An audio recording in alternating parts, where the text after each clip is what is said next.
سلام درود، خیلی خوش اومدید به این ویدیو. همایونم و لایک کامنت و سابسکرایب یادتون نره. بریم سر یه نکته رو بهتون بگم و بریم. نکته چیه؟ نکته اینجاست. عرضم به حضورتون که نکته اینه که درباره آپدیت هاست. آپدیت iOS 26.1 معرفی شده، حتما آپدیت کنید. iOS 26.2 هم داره معرفی میشه، حتما آپدیت کنید.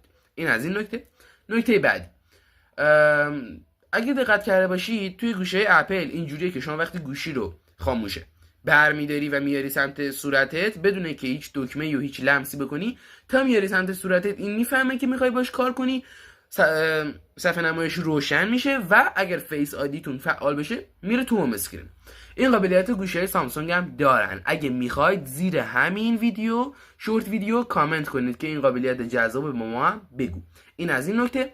وان یو آی 8 توی گوشی‌های سامسونگ اومده، اونم آپدیتش کنید.